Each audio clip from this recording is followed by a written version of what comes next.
आदाब नमस्कार, मैं शाहिद उमर। स्वागत है आप सभी का सियासत टीवी के साउथ इंडिया एक्सप्रेस में। आइए देखते हैं मुख्य समाचार।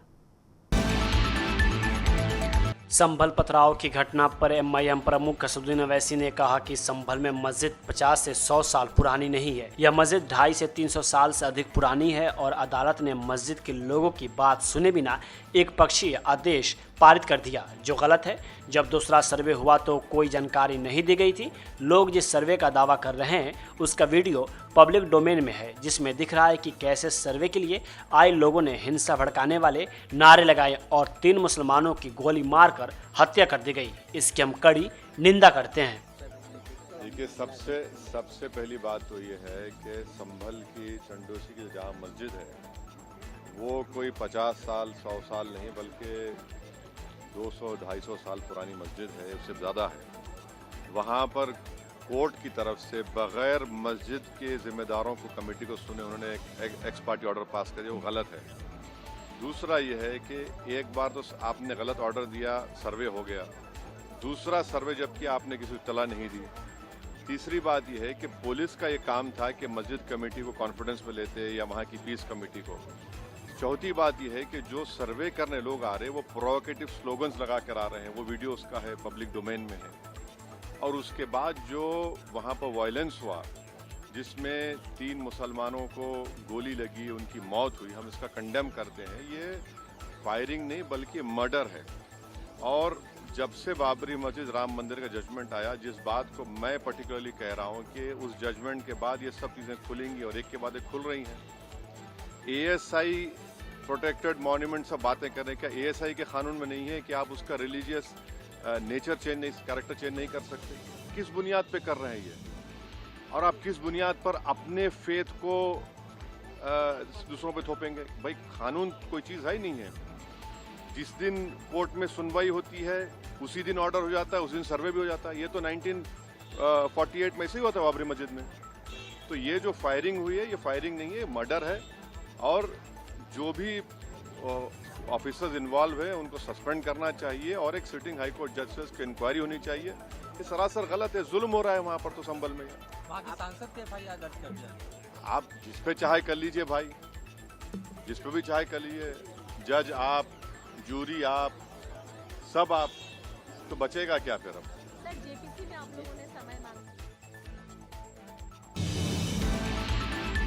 अरबपति गौतम अडानी के खिलाफ रिश्वतखोरी के चल रहे आरोपों के बीच तेलंगाना सरकार ने आज घोषणा की है कि समूह द्वारा यंग इंडिया स्किल्स यूनिवर्सिटी को दिए जाने वाले 100 करोड़ रुपए के दान को रोक दिया गया है।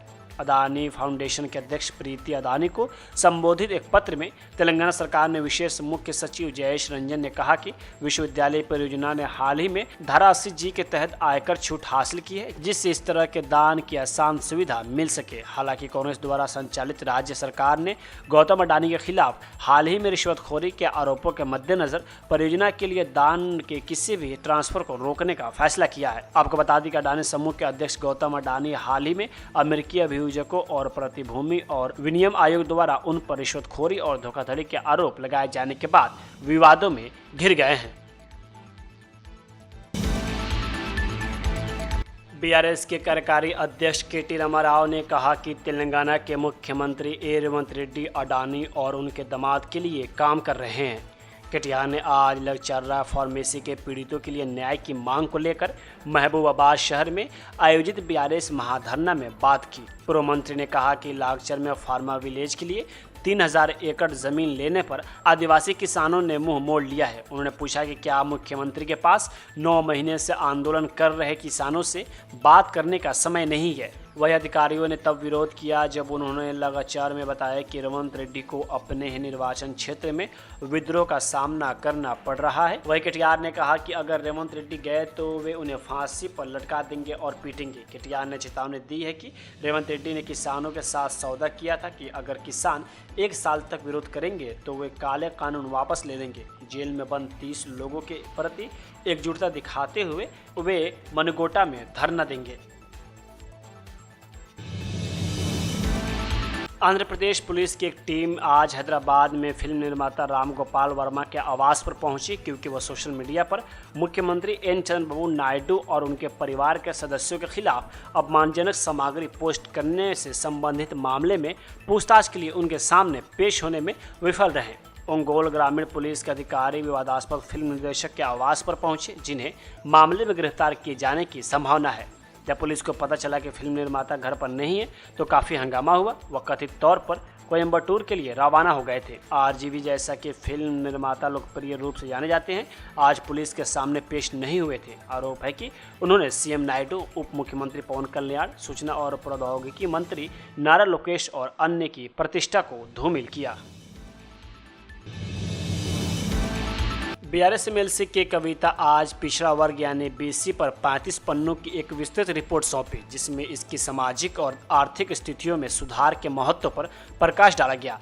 तेलंगाना जागृति और यूनाइटेड फुले फ्रंट के प्रतिनिधियों के साथ कविता ने बीसी समर्पित आयोग के अध्यक्ष बुसानी वेंकटेश्वर राव को रिपोर्ट सौंपी। रिपोर्ट, जिसके निष्कर्ष तेलंगाना में चल रहे जाति सर्वे पर आधारित है, जिसमें स्थानीय निकाय चुनाव में बीसी आरक्षण के महत्व को सूचीबद्ध किया गया है। यह बीसी नेताओं, बुद्धिजीवी, पत्रकारों और अन्य प्रमुख हस्तियों के साथ जिलेवार बैठकों पर आधारित है। उन्होंने कहा कि उनकी पार्टी की प्राथमिकता पिछड़े वर्ग का उत्थान करना और तेलंगाना के विकास में समान प्रतिनिधित्व सुनिश्चित करना है। राव के साथ बैठक के बाद बोलते हुए उन्होंने कांग्रेस संचालित राज्य सरकार से एक व्यापक जाति सर्वे सुनिश्चित करने और शिक्षा, रोजगार और राजनीतिक क्षेत्रों में आरक्षण बढ़ाने की अपील की।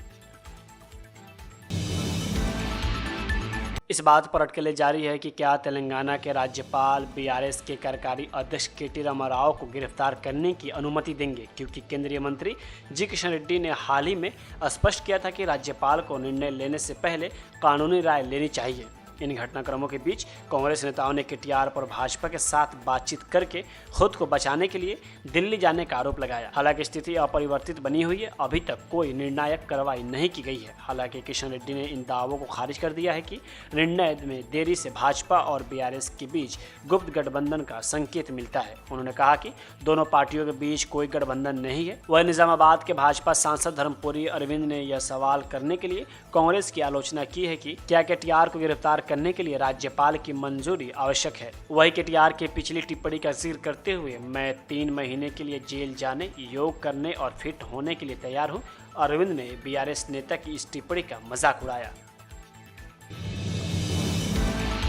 आज ट्रैफिक पुलिस ने शहर में आदतन ट्रैफिक नियम तोड़ने वालों की पहचान कर उन्हें कानूनी नोटिस देना शुरू कर दिया है। पुलिस ने उन वाहन मालिकों का डेटा एकत्रित किया है जिनके वाहन पर 10 से अधिक चालान लंबित है और उनमें से अब तक लगभग 5431 को कानूनी नोटिस भेजे गए हैं। शहर की पुलिस ने लगातार जांच करके और उल्लंघन करने वालों पर जुर्माना लगाकर इस पर अंकुश लगाने के अपने प्रयास तेज कर दिए हैं। चालू वर्ष के दौरान ट्रैफिक पुलिस ने 1515 लोगों के खिलाफ आरोप पत्र दायर किया, उन्हें अदालत में पेश किया गया और जुर्माना वसूला। पुलिस ने शहर में शीर्ष उल्लंघनों के लिए सड़कों पर चलने वाले 71,722 वाहनों को पाया और उन पर कार्रवाई करने की कोशिश कर रही है। ट्रैफिक पुलिस के मुताबिक शुरुआत में 3 से अधिक चालान काटने वाले वाहन चालकों के खिलाफ आरोप पत्र दाखिल कर अदालत में पेश किया गया। चालान का भुगतान करने से बचने वाले मोटर चालकों को एक विशेष अभियान में पकड़ा गया और उनके वाहनों को जब्त कर लिया गया। पहले भी 2 बार चालान पर भारी छूट की पेशकश की गई थी,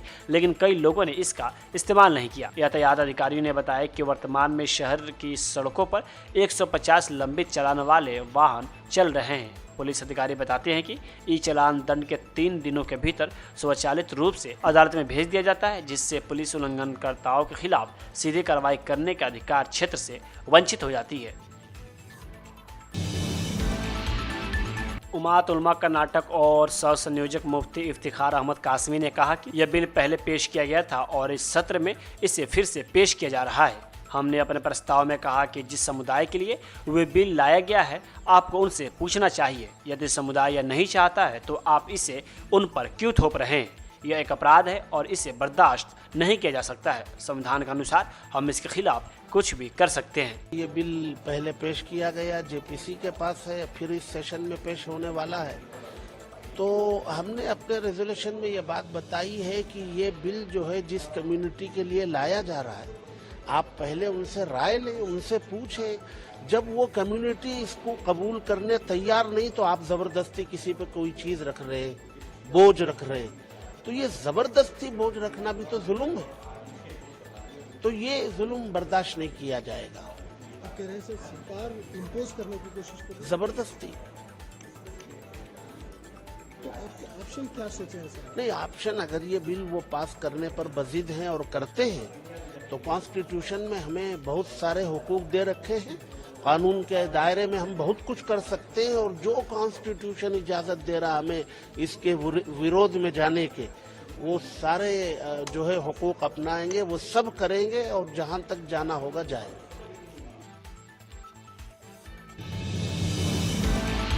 साउथ इंडिया एक्सप्रेस यहीं होता है समाप्त। मुझे दे अब इजाज़त। बाकी खबरों के लिए बने रहें सियासत टीवी के साथ।